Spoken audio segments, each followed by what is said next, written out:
I wasn't planning on making a new video today, but the Baldur's Gate 3 modding scene is moving so fast, I literally ran to my desk to show you this. For those that have seen my previous videos on Baldur's Gate 3 custom campaigns, you'll know that there's some extremely talented modders out there putting together entirely new campaigns for the game, some of which are going to be playable in just the next few weeks. But man, is there a lot to look forward to. We've got some new projects that have just been announced and some mind-blowing progress updates on some of the existing ones, so get ready to be amazed. Waukeen's Promenade.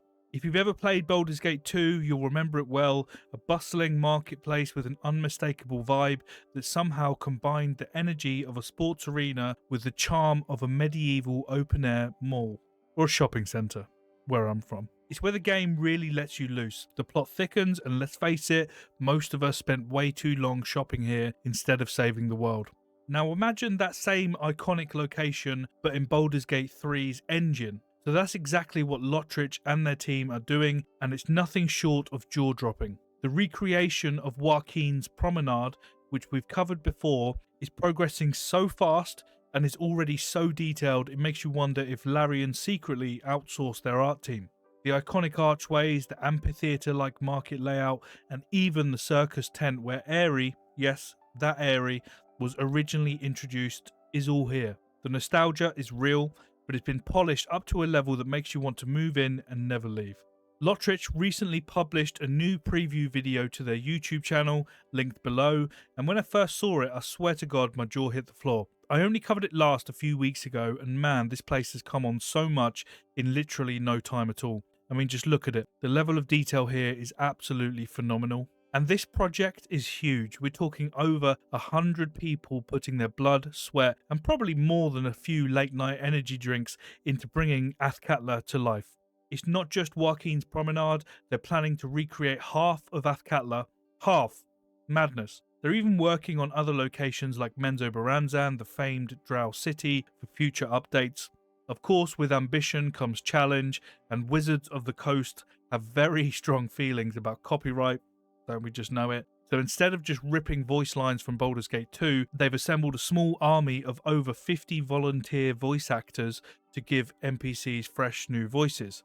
Now, this isn't just a casual hobby project either. Lotrich and their team are already working on casting voice actors for companions, the narrator, and even more NPCs. They've also promised a beta, described as more of a look at what we can do type demo than a sprawling open world experience initially. But it will feature two major locations, Waukeen's Promenade and Irenicus's Dungeon.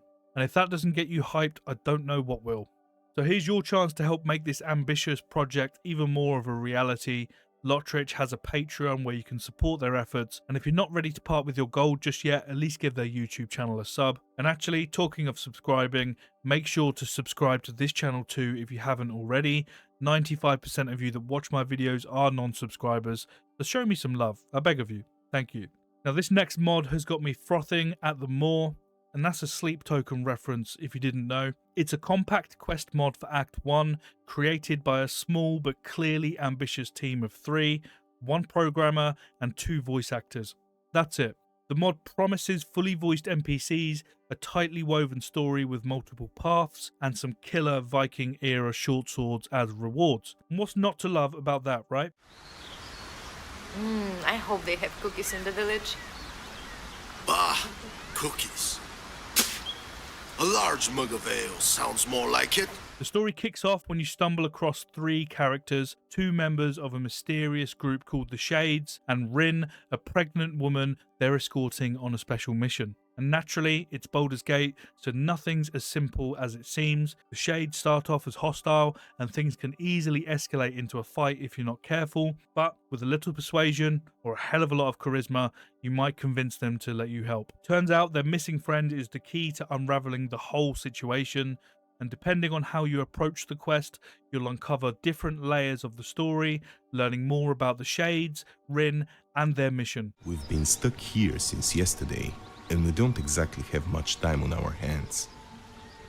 See, we decided to camp here for the night.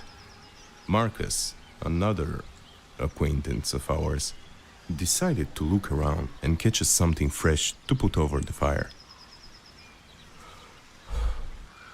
he never returned. It's not the longest quest in the world, around 30 minutes tops, but the focus here is on replayability. There are 3 different distinct endings, each revealing different facets of the narrative and offering unique rewards. This mod isn't just a linear quest though, it's a showcase of what the Divinity Engine 4, the engine that powers Baldur's Gate 3 itself, can do in terms of creating branching storylines with meaningful player choices. It's a reminder that even a tiny team with a clear vision can produce something truly groundbreaking. As for when you can get your hands on it, the first playable version is set to drop in mid-February. Mark your calendars because it's shaping up to be one of those mods that punches way above its weight. Now, for those of you who didn't see my other video on the Forsaken campaign in development by Squally the Beans, then brace yourself. If you've ever wondered what World of Warcraft's undead starting zone Tirisfal Glades would look like in Baldur's Gate 3, well, wonder no more.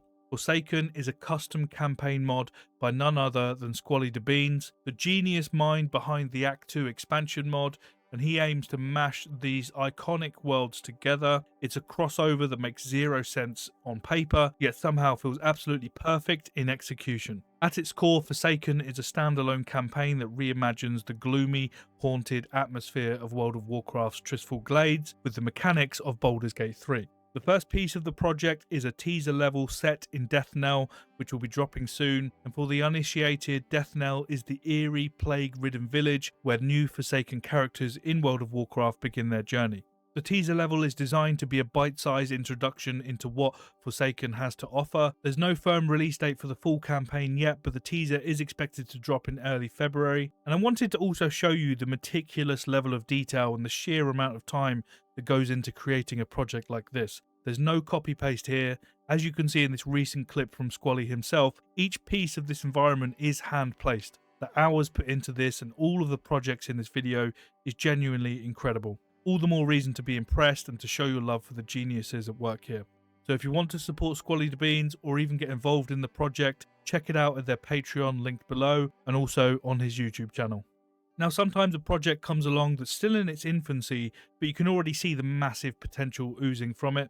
The Patient Tale by Anthracite is one such project. This mod promises a side quest packed with atmosphere, intrigue, and an unexpected blast from the past in a recruitable companion from the original Baldur's Gate saga. Now, just to be clear, this mod is still in the proof of concept phase, but even at this stage it's easy to see how it's shaping up. There are 2 planned areas which are said to be worlds apart in their feel, and from what we've seen, the design in this area is leaning heavily into a dark, toxic vibe. It's unsettling in the best way possible, and I'm already itching to explore it. What I really like about the Patient Tale is how its plans are to integrate seamlessly with Baldur's Gate 3's main campaign, slotting somewhere into Act 1. This means that it isn't just a standalone experiment, it's designed to feel like a natural extension of the base game. And let's not overlook that new companion. Anthracite is reviving a familiar face from the original games, but keeping their lips sealed on exactly who that might be for now. While there's still a lot of work to do, this is one to keep on your radar for sure. And if you're as intrigued as I am, consider showing Anthracite some love by subscribing to their channel too. And that's your lot. If you enjoyed the video, please give it a like and consider subscribing to the channel for more. All the links are below as well. Go show the creators some love. Thank you for watching. I'll see you in the next one.